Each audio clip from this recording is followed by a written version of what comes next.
주시기를 원하며 너를 지키시기를 원하시며 여호와는 그 얼굴을 너를 향하여 두사 은혜와 평강 주시길 원하노라. 너를 보배롭고 존귀하게 여기시는 하나님이 내 삶 속에서 이 약속을 신실하게 이루시리.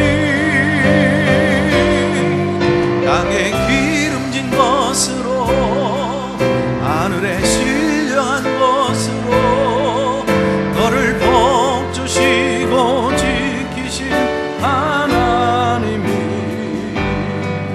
너의 영혼 잘 되도록 은혜 베푸시며 영광으로 인도하시리. 아멘. 사자가 이르시되 그 아이에게 내 손을 대지 말라. 그에게 아무 일도 하지 말라. 네가 내 아들 내 독자까지도 내게 아끼지 아니하였으니 내가 이제야 내가 하나님을 경외하는 줄을 아노라. 아브라함이 눈을 들어 살펴본즉 한 순양이 뒤에 있는데 뿔이 수풀에 걸려 있는지라. 아브라함이 가서 그 순양을 가져다가 아들을 대신하여 번제로 드렸더라.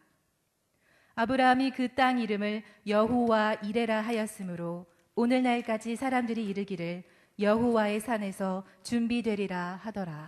아멘. 우리 함께 앞뒤좌우 한 번 더 인사하겠습니다. 하나님이 예비하십니다. 반대분한테 여호와 이레.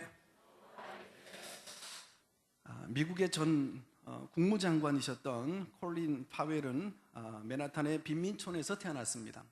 하지만 이 부모님을 따라서 신앙생활을 하여 아주 독실한 크리스찬이 되었다고 그러죠. 그리고 흑인으로서는 최초로 미국의 국무장관이 되어져서 미국과 전 세계에 막대한 영향력을 행사하셨던 분이십니다. 어떤 분이 파월에게 성공적인 삶의 비결을 물었더니 이렇게 대답을 합니다. 내 인생의 목적은 하나님이십니다. 그러므로 어떠한 역경을 당해도 나는 좌절하지 않습니다. 나는 항상 하나님이 함께 하시며 나의 앞날을 예비하고 계심을 믿습니다. 우리는 미래를 예측하기 어려운 참 불확실성한 시대를 살아가고 있어요. 그래서 내 앞날에 어떤 위기와 어려움들, 장래 일들 일어날지 알지 못해서 사실 참 불안해하고 있지요.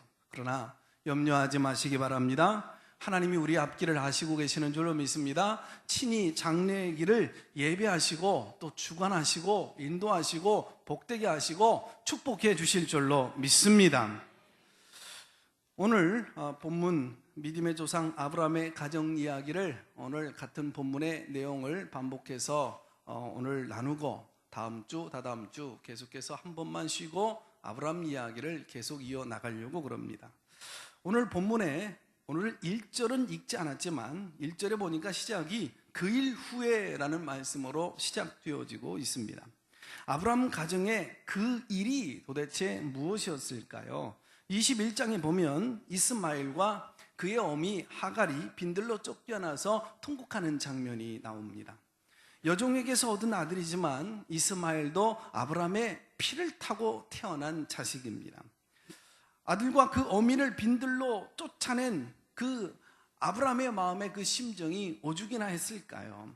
이제 아브라함이 심히 고민합니다. 인간적으로 내려놓을 수 없고 포기할 수 없는 아들입니다.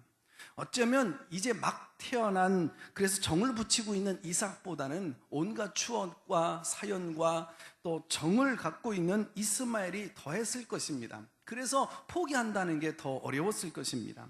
그때 하나님은 아브라함에게 나타나셔서 이삭이 약속의 자녀임을 확인시켜 주시죠. 아브라함은 고통스럽고 힘이 들지만 육정을 깨고 이스마엘과 하갈을 내어 쫓습니다. 바로 이 시간, 이 사건 이후에라는 말입니다. 아브라함이 겨우 상처를 씻어내고 정신을 차리는 순간에 이번에는 또다시 독자, 하나밖에 없는 아들 이삭을 바치라는 거예요. 아브라함에게 독생자 이삭을 제물로 드리라, 이 명령은 곧 이삭을 죽이라, 그런 말씀이잖아요. 권투 선수가 링에서 싸울 때 가장 어려운 순간이 어느 때냐라고 물어보았습니다. 그랬더니 상대방에게 이런 적중타를 맞아서 첫 번째 쓰러질 때는 온 힘을 다하여서 정신을 차리고 그저 일어날 수 있다고 그럽니다. 그런데 겨우 힘내서 정신을 차리며 일어나는 그 순간에 다시 한 방 날라와서 이게 이제 쓰러지게 되어지면 무서운 절망감이 찾아오게 되어진답니다. 야, 오늘은 안 되는가 보다. 그때는 정말 초월적인 힘이 아니면 일어날 수가 없답니다. 지금 우리 국민이 부딪혀서 당하고 있는 어려움이 바로 이런 문제인 것 같아요. IMF로 한 번 얻어맞았을 때는 온 국민이 정신 차리고 우리 함께 허리띠를 둘러매고 온 국민이 함께 일어나야겠다라고 하는 강한 의지가 있었다고요. 이제 겨우 비틀거리고 우리 함께 한번 열심히 다시 시작해보자 일어났는데 다시 한 방 날아오는 겁니다. 지금 경제는 IMF 때보다도 더욱더 어렵고 힘들다고 그러죠. 정치는 국민을 자꾸 혼란하게 하고 불안시켜 놓습니다. 교회가 이 시대의 희망이 되어지질 못하고 있는 것 같아요. 카운터펀치는 현실적 상황에서만 날아오고 있는 것은 아닙니다. 영적인 실패의 자리에서 이제 비틀거리고 일어나고 있는데 또 한 방 날아오는 것입니다. 누군가를 겨우 마음에서 내려놓고 용서해주고 일어섰는데 또 내게 상처를 주고 아픔을 주어요. 미워할 수밖에 없는 그 사람이 내 눈에 보입니다. 질병도 환난도 어쩌면 몰아서 그렇게 나에게 찾아오는지, 시험 다음에 또 찾아오는 그 시험, 이때 우리는 어쩌야 되는 것입니까? 그저 우리의 삶을 깨끗하게 포기해야 되는 걸까요? 절망과 좌절 가운데 인생을 버리고 주저앉아 버려야 되는 겁니까? 아브라함이 겨우 정신을 차리는 순간 혹독한 잔인한 한 방이 날아옵니다. 내게 큰 시험을, 고난을, 역경을, 환난을 주시고 있는 그 이유가 도대체 뭘까요? 우리는 큰 유익과 은혜, 복을 주시기 위함임을 너무나 잘 알고 있습니다. 그러나 이것을 깨닫기까지는 이 시험은 고통으로 한없이 느껴질 수밖에 없었던 게지요. 외국의 어느 양계업자가 들판에 나갔다가 독수리알을 주워 가지고 왔습니다. 독수리알을 이 달걀들과 함께 모아서 부화를 시켜 병아리들과 함께 키워냅니다. 그런데 이 독수리 새끼는 병아리와 똑같은 행동을 하고 있단 말이죠. 그래서 주인은 독수리를 날게 해보려고 양계장 지붕 위에 올려놓았어요. 그랬더니 이 독수리가 비틀비틀 퍼떡퍼떡 하다가 땅바닥으로 곤두박질 떨어집니다. 어느 날 주인은 아니 되겠다, 야, 그래서 새끼 독수리를 데리고 높은 절벽 위로 올라갔습니다. 그리고 벼랑을 향하여서 힘껏 내어 던졌습니다. 처음에는 비틀비틀 걸어 떨어지더니 조금 지나니까 독수리가 양 날개를 쫙 펴고, 그리고 그 날개에 힘을 주더니 퍼뜩퍼뜩 그 다음에 날기 시작하는데 푸른 창공을 향해서 높이 높이 솟아오르는 것입니다. 독수리의 성공은 높은 벼랑 위에서만 가능했던 것입니다. 그렇습니다. 때로 하나님은 당신의 자녀들을 위험하고도 높은 벼랑 위에 세울 때가 있는 거예요. 절벽을 향해 무작정 내어 던질 때가 있습니다. 그러나 그것은 우리를 망하게 하려고 하심이 아니요, 우리를 비상시키게 하려고 하는 장소가 되어지는 줄로 믿습니다. 하나님은 어느 날 아브라함을 잔인하리만큼 2절에 보니까 높은 벼랑에 세웠습니다. 여호와께서 이르시되 내 아들, 내 사랑하는 독자 이삭을 데리고 모리아 땅으로 가서 내가 내게 일러준 한 산 거기서 그를 번제로 드리라. 아브라함에게 가장 귀한 것이 무엇이었을까? 평생 모아놓은 재산이겠습니까? 아니면 100세 넘어가지고 얼마나 더 살겠다고 건강을 더 구하겠습니까? 명예겠습니까? 여러분, 독자 이삭이었겠죠. 가장 귀한 것, 생명보다 소중한 것, 하나밖에 없는 것, 포기할 수 없는 것, 내려놓을 수 없는 것, 하나님은 그것을 달라 하십니다. 하나님은 당신의 중심의 자리에 내가 앉아 있습니다. 또한 우리의 중심의 자리에도 당신 하나님께서 여전히 앉아 계시길 원하십니다. 바로 여기에 충돌이 있고 우리 시험의 현 주소가 있는 것입니다. 본문 2절에 보면 내 아들, 내 사랑하는 독자라는 말이죠. 아브라함은 여전히 이삭을 내 아들, 내 사랑하는 독자, 내 것이라고 주장하고 있었던 모양입니다. 그것이 바로 시험이고 이것이 바로 마지막 아브라함의 우상이었던 것입니다. 아브라함이나 사라, 여러분이 잘 아시겠지만 이 이삭은 이 아들을 얻을만 해서 얻을 수 있는 것이 아니었잖아요. 생식 기능이 단절된 상태에서 얻은 것이기에 하나님의 특별한 은총이고 선물이고 복이었던 것입니다. 그런데 아브라함은 끊임없이 하나님이 주신 선물임에도 불구하고 내 아들, 내 사랑하는 독자, 내 것이라고 주장합니다. 오늘날 하나님은 이 이삭을 자기에게 바치라고 요구하십니다. 내려놓으라고 말씀하십니다. 철없는 아이에게 사탕 봉지 하나를 맡겨줍니다. 그리고 아빠가 얘야 나 사탕 하나만 주면 안 되니? 그러면 이거 내 거야 안 돼 소리치르면서 바로 사탕 봉지를 뒤로 감춥니다. 누구 건데요? 누가 준 건데요? 인간의 사악함입니다. 옳습니다. 하나님의 백성에겐 내 것이란 존재할 수 없는 것이지요. 만약 그것이 그리스도인들에게 무엇이 내 것이라고 내 것 주장하고 있다고 한다면 그것이 바로 우상이고 그것이 바로 시험거리입니다. 하나님께서 그것을 내어놓기까지, 하나님 앞에 내려놓기까지는 하나님은 새로운 복을 주실 수가 없는 것입니다. 아브라함이 이삭을 바치는 그 신앙 없이 그 무엇을 던져 주어도 그것은 복이 될 수가 없는 것입니다. 아브라함에게 이삭은 여러분 이 땅에 살아가면서 절대로 포기할 수 없는, 양보할 수 없는 자존심 그 이상 사랑하는 단 하나밖에 없는 것, 바로 그 아브라함의 급소였던 것입니다. 하나님은 그것을 치셨습니다. 잔인하게 느끼십니까? 그러나 신앙생활에 있어서 이 급소를 해결하지 아니하고서는 하나님이 주시려고 하는 그 다음 단계에 업그레이드 되어지는 그 복을 받아 누릴 수가 없는 것이지요. 급소가 있습니다. 첫째로 물질의 급소를 가지고 살아가는 사람들이 있습니다.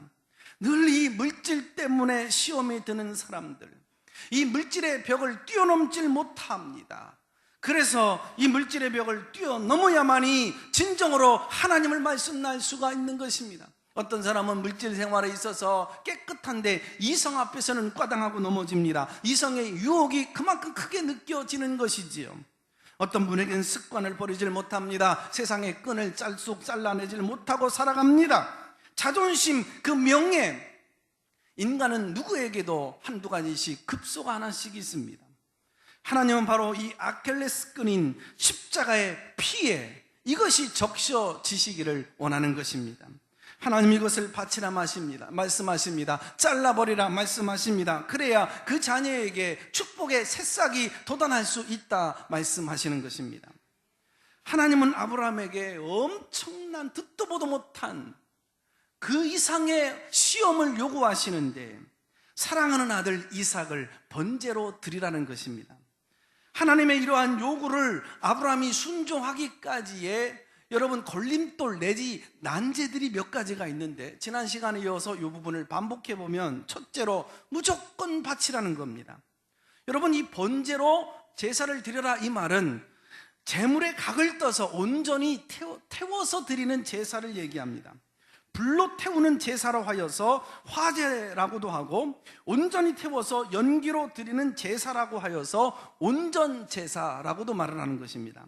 하나님은 아브라함에게 아무런 이유를 설명하지 아니하고 무조건 아들을 바치라고 말씀하고 있어요. 가령 야, 이 땅의 죄악이 너무 관영해서 야, 이거 짐승의 피로는 안 되겠다. 야, 네가 그토록 소중하게 여기고 있는 이 아들을 나에게 번제로 바쳐야겠어. 그러면 아브라함이 순종 안 하겠습니까? 그 아들은 내게 준 선물인데, 너에게 건네준 선물인데 너무 너는 아들에게 푹 빠졌구나.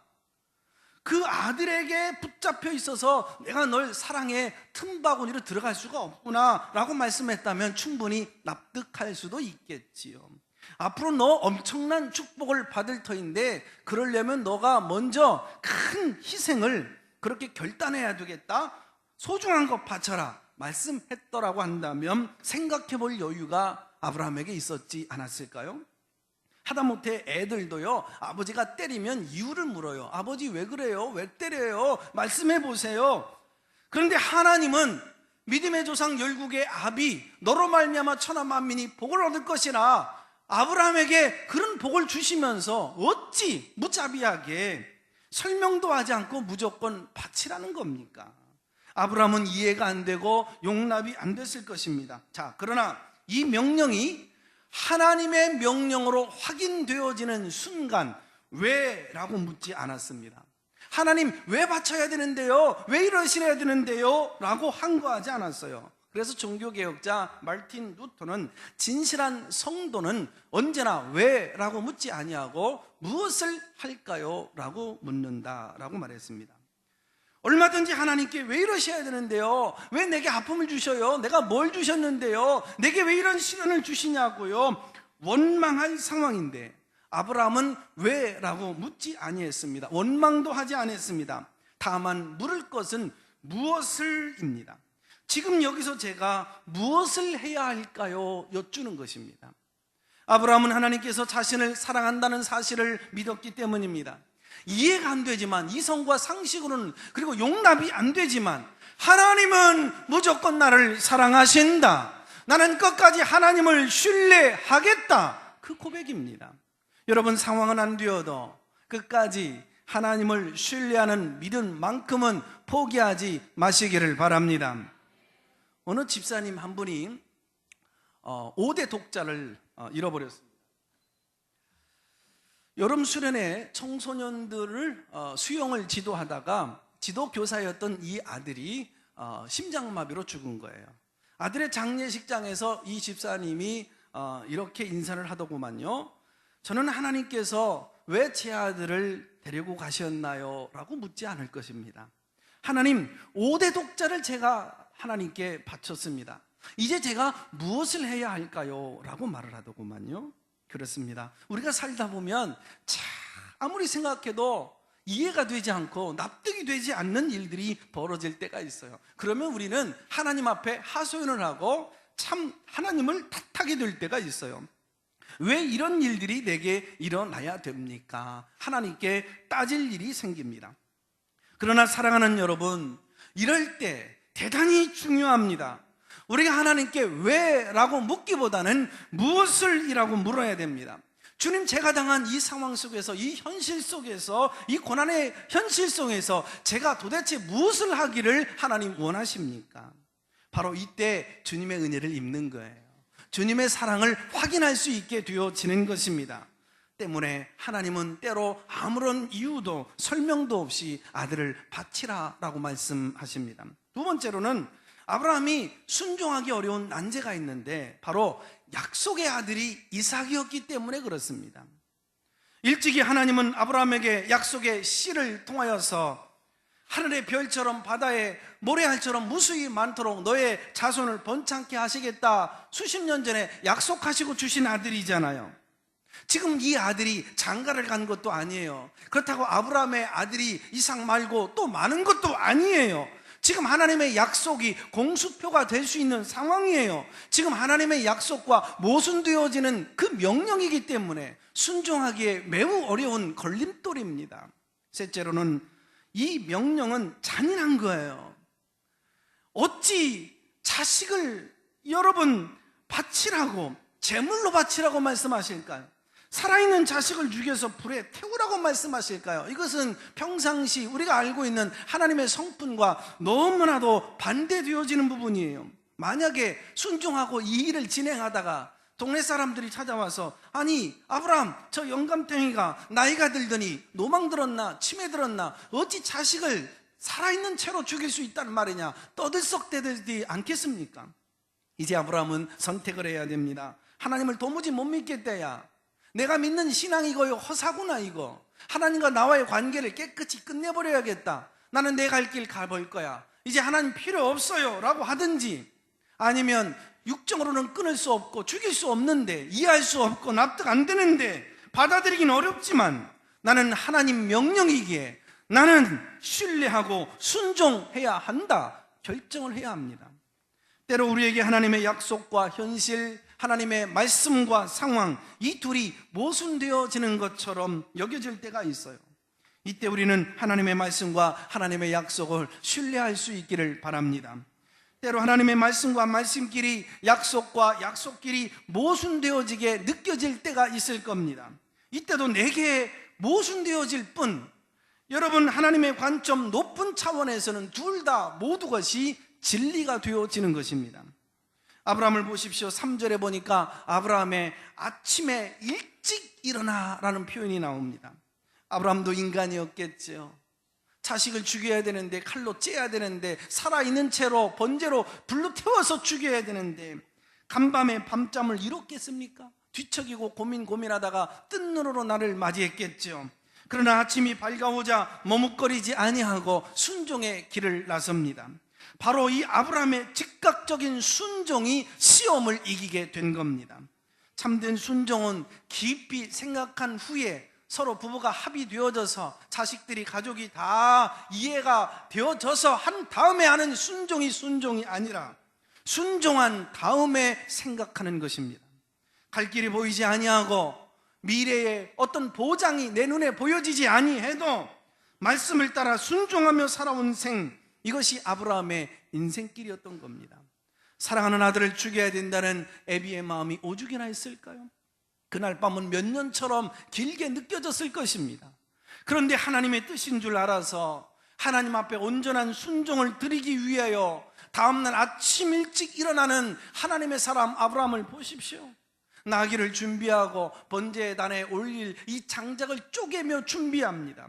이 장면을 스펄전 목사님은 이렇게 표현합니다. 사환과 노족장이 도끼를 휘두를 때마다 장작은 갈기갈기 찢겨졌다. 그러나 사랑하는 자식을 죽여야 되는 아비의 마음보다 더 모질게 갈라지지는 않았을 것이다. 아브라함은 떠나면서 사랑하는 아내, 최소한 그 자식의 어미한테는, 와이프한테는 여러분 의논해야 되지 않겠습니까? 그런데 사라와 의논하지 않았습니다.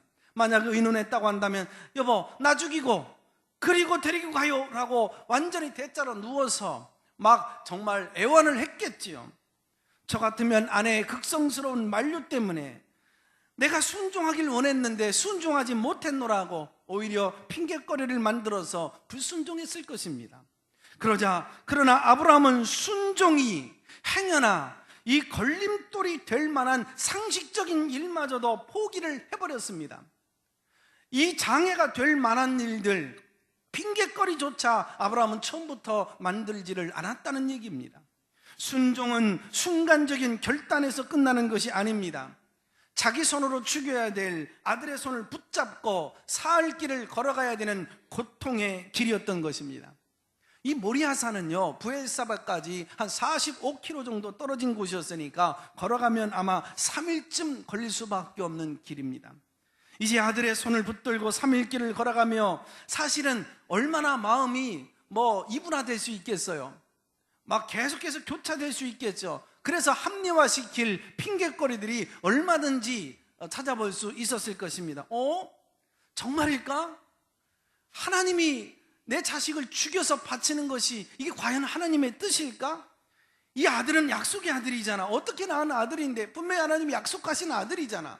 내가 자식이 여럿이 있는 것도 아니고 후손을 본 것도 아니고 이건 아닐 거야. 그래서 아들의 손을 잡고 다시 왔던 길로 돌아갈 수도 있었을 거예요. 우리 속담에 작심 3일이라고 하는 말이 있지요. 결심을 하고 3일을 버티기가 어렵다는 말입니다. 아브라함은 적막한 헤브론의 광야길을 3일 걸어갔습니다. 걸어가면서도 많은 시험과 유혹이 있지만서도 그 마음이 흔들리지를 않았습니다. 오늘날도 순종하여 떠나는 길에 인내력이 부족하여 중도에 돌아선 발걸음들이 얼마나 많이 있습니까? 인생의 승리 한 걸음만 더 올라가면 정사일보 직전인데 참질 못하고 인내하지 못해서 포기하고 돌아선 여러분 연약한 인생의 발걸음들이 우리 주변에 오죽이나 많습니까? 순종은 인내와 끈기로 완성을 짓는 것입니다. 순종은 변덕이 없어야 할 수 있는 것입니다. 믿음은 끝까지 마무리되어져야 믿음인 것이지요.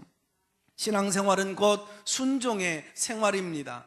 자기 논리에 순종하는 것이 아니라 하나님께 순종하는 것이요, 자기 생각과 느낌에 순종하는 것이 아니라 오직 말씀에 순종하는 것입니다. 자, 이렇게 사흘길을 마치고 모리아산 아래 도착하자 하인들을 떼어놓습니다. 저 같으면요, 아마 틀림없이 이 종사원 하인들을 아마 데리고 올라갔을 거예요. 야, 봐라, 믿음 생활은 이렇게 하는 거야, 수준 높은 나의 믿음과 순종을 봐라 하고 보여주기 위해서, 자랑하기 위해서 올려보냈을 것입니다. 나는 하나님 앞에 순종하지만 자식을 죽이려고 할 때 옆에서 지켜보고 있는 하인들이 만류하지 아니할까, 그래서 은근히 기대하는 마음으로 데리고 갔을는지도 몰라요. 하인들은 요즘 영감님 하는 행동을 보니까 좀 이상하다, 아마 째려보고 지켜보고 있었을 거예요. 아브라함이 제사용 칼을 번쩍 듭니다. 보통 칼은 여러분 한쪽으로 날이 서 있지만 제사용 칼은 양쪽 날이 서 있습니다. 먼저 심장을 푹 찔러서 위로 힘을 줘 올린 다음에 아래로 푹 쭉 그어 내리기 때문에 양쪽 날이 여러분 예리하게 서 있는 칼입니다. 아브라함이 칼을 번쩍 들자 하인들이 바라봅니다. 재물이 어디 있을까? 그러나 독생자를 향하여 칼을 높이 들어 이제 심장을 향해 꽂으려고 하는 순간 하인들은 깜짝 놀라서 몸을 날려서 영감님 왜 이러시냐고 칼을 붙들지요. 영감님 노망 들었다, 치매다. 그때 이제 이 아브라함이 하나님 앞에 핑계를 댔겠지요. 하나님, 저야 순종하려고 했지요. 그런데 저 아주 불황무식한 저 하인놈들이 만류하는 바람에 내가 드리지 못했습니다 하고 그랬고 말았을 거예요. 그러나 아브라함은 말씀드렸듯이 방해가 될 만한, 순종하는데 걸림돌 될 만한 일들은 처음부터 싹을 잘라냈던 겁니다. 이게 순종입니다. 이게 믿음입니다. 그래서 큰 그릇인 거예요. 아브라함은 걸림돌 될 만한 모든 장애물 다 제거하고 사흘길까지 무사히 바쳐 여러분 마치고 모리아산을 오르고 있었습니다. 바로 이 순간입니다. 지금까지 모든 승리를 수포로 돌릴 수 있는 한 펀치가 아브라함에게 멋지게 강하게 날라옵니다. 이삭의 한마디, 내 아버지여 불가나무는 여기 있거니와 번제할 그 제물은, 어린 양은 어디 있는지요. 지금까지 참고 참아왔던 아버지의 그 심정에 그 내관이 터지는, 폭발하는 그런 말이었습니다. 아브라함이 뭐라고 말했나요? 아들아, 번제할 어린 양은 하나님이 친히 당신을 위하여 예비하고 준비하리라. 오늘 언덕 정상에 오른 아브라함은 장성한 아들을 번쩍 들어 이 장작더미 위에 올려놓았을 때 스펄전 목사님은 이 장면을 또다시 이렇게 얘기합니다. 늙은 아비가 장성한 아들을 들어 올릴 때 몹시도 무겁게 느껴졌을 것이다. 그러나 자식을 죽여 바치기 위해 그 자식을 들어야 하는 아비의 심정만큼 무겁지는 않았을 것이다. 드디어 아브라함이 아들 이삭을 죽이려고 하는 순간 11절로 12절에 황급히 하나님의 음성이 들려옵니다. 아브라함아, 아브라함아, 그 아이에게 내 손을 대지 말라. 내가 네 아들 내 독자라도 내게 아끼지 아니하였으니 이제야 네가 하나님을 경외하는 줄을 알았노라. 여기서 이제야 아브라함의 마지막 우상이었던 아들 이삭을 죽이려고 칼을 높이 치켜 심장을 향해 꽂으려고 하는 그 순간에 하나님의 다급한 음성, 이제야. 누구든지 자신 안에 있는 마지막 우상을 죽이지 않고서는 참된 신앙인이라 말을 할 수 없는 것입니다. 그 믿음과 순종의 칼을 뽑아 들어야 됩니다. 내리쳐야 됩니다. 그때 다가오시는 하나님의 음성을 들을 수 있는 것입니다. 사랑은 감정으로 측량되는 것이 아닙니다. 사랑은 말로서 검증되는 것이 아닙니다. 사랑은 행동과 헌신과 순종으로 증명되어지는 것입니다. 이제야 내가 하나님을 경외하는 줄을 알았노라. 여러분의 이제야가 무엇입니까? 여러분의 이제야 산에 오르셨습니까? 하나님 앞에 마지막 죽어야 될 이제야, 마지막 우상이 무엇입니까? 내게 마지막 남은 그 우상, 그 연단의 그 과정이 무엇입니까? 이것만은 안 돼요. 포기할 수 없어요. 내려놓을 수 없어요. 그러시면 저 이제 돌아설 거예요. 어느 때까지 머뭇머뭇거리며 갈등하며 방황하며 하나님 앞에 서시겠습니까? 결국 자식도 죽이고 자기도 주고 하나님께 바치려고 하는 이 아브라함을 하나님께서 죽이셨나요? 아니요. 자식을 포기했던 아브라함의 자식을 하나님이 포기하셨나요? 아니요. 결과는 무엇이었습니까? 내려놓았더니, 손을 폈더니, 바쳤더니, 올려드렸더니 여호와의 일에 축복을 하나님이 주셨는 줄로 믿습니다. 여호와 일에 재물을 미리 예비하신 거예요. 여호와 일에 여호와의 산에서 준비되리라. 이것이 은혜인 줄로 믿습니다. 이것이 축복인 줄로 믿습니다. 순종하면 하나님께서 필요한 것 예비하여 주신다.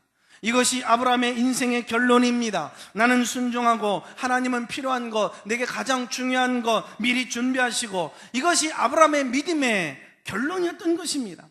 아브라함은 현실보다 말씀을 중시했습니다. 말씀이 있는 곳에 하나님의 약속이 있음을 확신했습니다. 아브라함에게는 언제나 하나님은 예비하시고 기다리시는 하나님이었던 것입니다.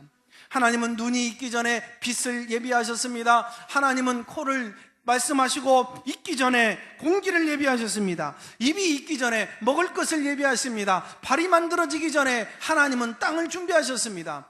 하나님은 아브라함에게 갈대아 우르를 떠나 이제 가나안 땅으로 가라, 떠나라고 말씀하시면서 가나안 땅을 예비하셨던 것입니다. 우리는 여호와 일의 은혜를 알기 때문에 이곳에 달려왔는 줄로 믿습니다. 병든 사람에게 건강을 예비하시는 하나님, 마음이 공허한 사람에게 하늘의 위로를 예비하시는 내 아버지, 갈등과 번민에 사로잡혀 있는 분들에게 평안을 예비하시는 하나님이신 줄로 믿습니다. 지치고 피곤한 심령들에게 위로와 용기를 예비하여 주시고, 근심 있는 사람에게 평강을 예비하시는 주님, 죄로 인하여 괴로워하고 가슴을 찢고 있는 심령들에게 사죄의 은총을 예비하여 주시는 주님, 가난에 지쳐있는 사람을 향하여 부요를 준비하시고 여러분 우리에게 넉넉하게 준비하여 기다리시는 내 아버지 하나님을 우리는 믿습니다. 어디서요? 여호와의 산에서. 아무 산에서나 바치면 아니 되는 겁니다. 2절에 내가 네게 지시하는 한 산, 거기서. 이것이 바로 여호와의 산입니다. 여호와의 산 모리아가 어디일까요? 이삭에 바쳐진 것이요, 예루살렘 성전이 세워진 것이요, 예수님께서 피 흘려 죽으신 골고다 언덕이 세워진 곳, 바로 여기입니다. 교회입니다. 바로 여기 이 자리가 여호와의 일의 자리인 줄로 믿습니다. 때문에 우리는 주일이면 부지런히 이곳에 달려오는 것입니다. 내가 앉아있는 이 자리는 보통 자리가 아니에요. 아브라함이 이삭을 바쳐진 자리입니다. 예루살렘 성전이 세워진 곳입니다. 예수님이 십자가에서 피 흘리시고 멸망을 축복으로, 지옥이 천국으로, 마귀의 자식이 하나님의 자녀로 바뀌어지는 너무나도 엄숙하고 신성한 자리인 줄로 믿습니다. 내가 앉은 이 자리, 여호와의 산이 되는 겁니다. 여러분, 모리아 산으로 올라가십시다. 오셨나요? 오셨으면 죽어지세요.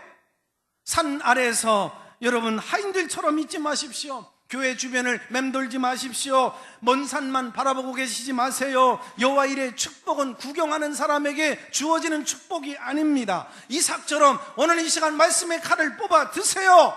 믿음의 칼을 드세요. 여러분의 마지막 우상, 여러분 이것만은 그것을 오늘 이 시간 자르세요. 찌르세요. 그 마지막 남은 우상을 쌀뚝 잘라내십시오. 순종하는 그 믿음을 하나님 앞에 끝까지 보여드리십시오. 그때야 비로소 하나님의 음성이 들려오는 겁니다. 사랑하는 아들아, 이제야 네가 나를 경외하고 사랑하며 믿음이 있는 줄을 내가 아노라. 사랑하는 아들아, 내가 너에게 진정한 복 받을 수 있는 자격인 너에게 복을 주겠노라. 의심하지 마세요. 방황하지 마십시다.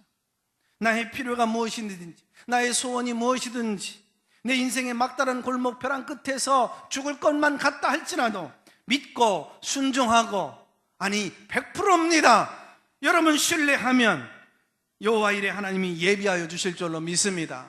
채우실 줄로 믿습니다. 돌봐주실 줄로 믿습니다. 여호와 일에 채우시네. 여호와 이래 돌보시네. 나를 여호와 이래 채우시네. 내 쓸 것을 채워주시네. 영광 안에 풍성하신 주님, 나를 위해 천사를 보내주셨네. 여호와 이래 돌보시네. 아멘. 할렐루야. 아브라함은 아들을 바치고 아들은 물론이거니와 여러분 예수 그리스도까지 얻었습니다. 이것이야말로 신앙생활의 결론입니다.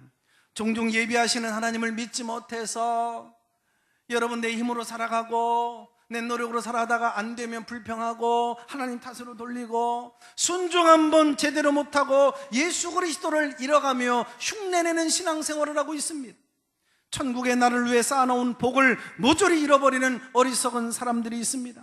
세상 다 얻고도 예수 잃어버리면 망한 인생이 되는 것입니다.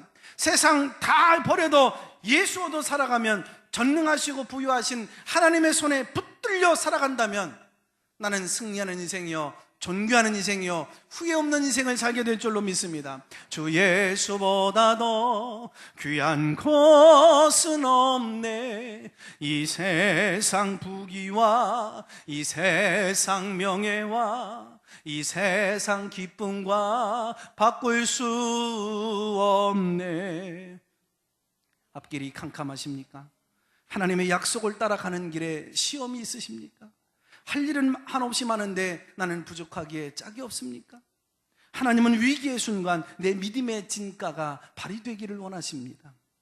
평안할 때 기뻐하고 순종하던 믿음이 어려운 상황에서 팽개쳐진다면 그게 온전한 믿음일까요?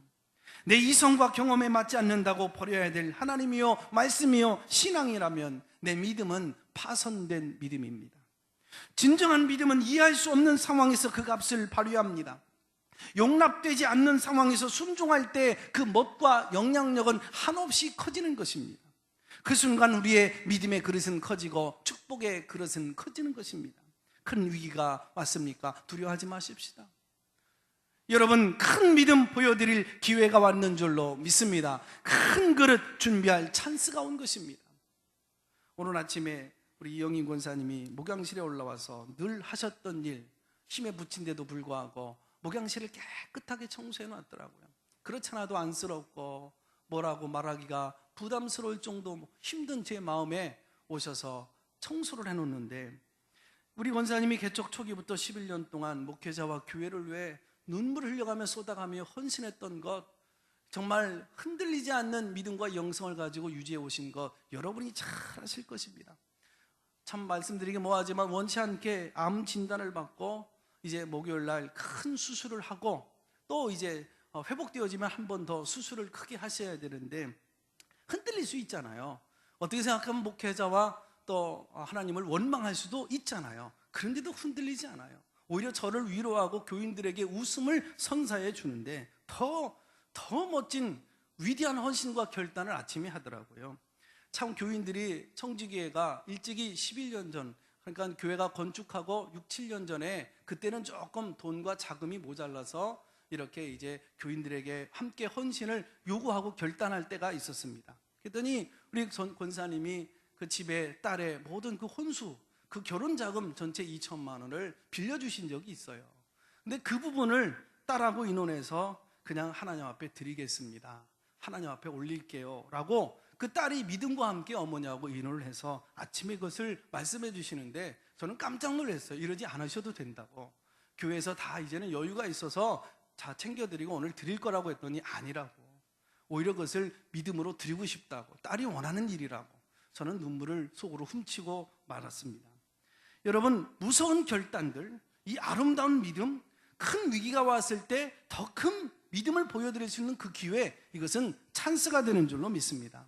권사님 하나님을 신뢰하고 아마 여호와 일의 복을 반드시 받게 되어질 줄로 믿습니다. 하나님 당신이 주신 그 믿음 헛되지 않습니다. 죽지 않아요. 넘어지지 않습니다. 보십시오. 하나님께 보여드릴 기회가 왔을 뿐입니다. 우리가 믿는 하나님은 예비하신 하나님이신 줄로 믿습니다. 내가 알지 못하는 곳에서 예비하시고 기다리시는 하나님, 여호와 일의 하나님이신 줄로 믿습니다. 하나님 아버지 고맙고 감사합니다. 험한 세상 우리가 달려가는데 세상 사람 천천히 쓰러지고 만만히 넘어져도 택한 백성 다시 일어납니다. 하나님 전능하신 손 내밀어 저희들을 붙들어 주시옵소서. 모든 사람 절망하고 낙심하고 울고 주저앉아 살아가지만 우리는 믿음의 눈을 열어 주님을 바라봅니다. 하나님 우리와 함께 계십니다. 하나님 모든 것을 예비하시고 기다리십니다. 믿음을 선포하며 달려가겠습니다. 내려놓을 것 없어 빈손으로 살아가는 나 부끄럽습니다. 그러나 주님이 원하실 때 주여 제가 여기 있나이다 나를 받아 주소서. 하나님 이삭을 주님 앞에 내어드릴 믿음을 주시옵소서. 하나님 작은 믿음 키워주시고 죽은 믿음 살려 주옵소서. 넘어진 믿음 일으켜 주시고 버린 믿음 다시 되돌려 주시옵소서. 주님 찬양하오며 예수님의 이름으로 기도합니다. 아멘.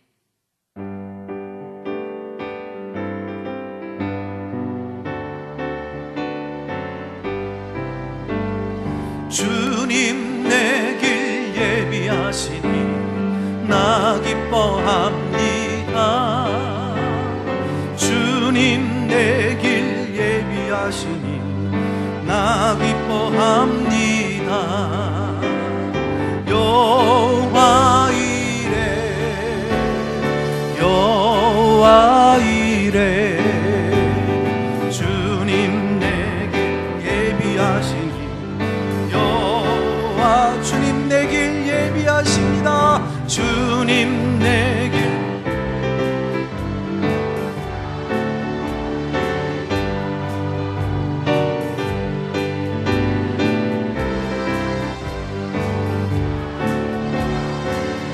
여호와 이레 여호와 이레 여호와 이레 주님 예비하시니 여호와 이 주님 나를 치료하셨네. 주님 나를 치료하셨네.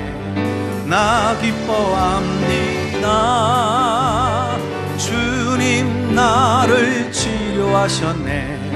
나 기뻐합니다. 여호와 이레 여호와 이레 여호와 이레 나를 치료하시니 여호와 라파 라파. 하나님 자녀답게 살 수 있는 모든 필요를 차고 넘치게 공급하시는 하나님 아버지, 어리석고